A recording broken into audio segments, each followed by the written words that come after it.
Ръцете се вдигнете и клубът много шум направете. В колите се качете и не го мислете. Цигарите горят, гуми се въртят, пушек се вдига и моно пристига. А сега рап ще творим и не големци. Няма да се правим, бавно чете и не отговаря. Телефона ми затваря, а дилъра не ще да преговаря. Плавно с колите движим за нашите хора, сами се грижим.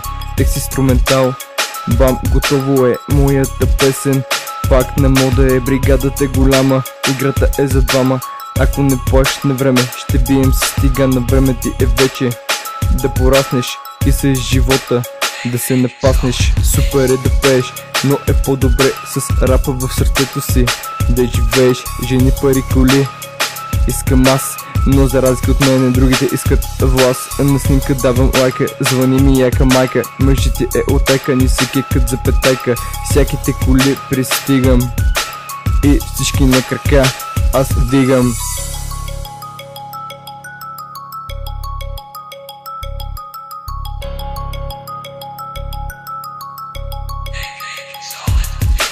И сега животът си е наш.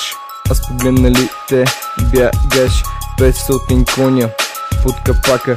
Отстрани крещи силно пакта пака. Тихо ще говоря и ще крещя, но в крайна сметка пак ще мълча. Ако не ти изнася моят рап, обърни се и погледни пак назад. А сега ще ти разкажа за живота и ще ти покажа 100 левова банкнота.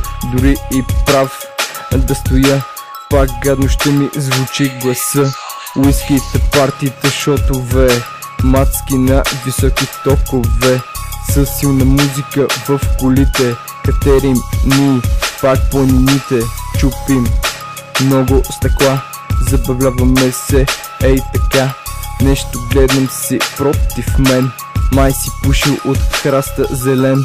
Може би си пил много текили или си се бил с някакви мендили, некви гадни копелета с много коварни номера. Опа, сега няма да пееме двамата, няма да бутаме сградата, а сега ще пея сам и всички до един ще въизям.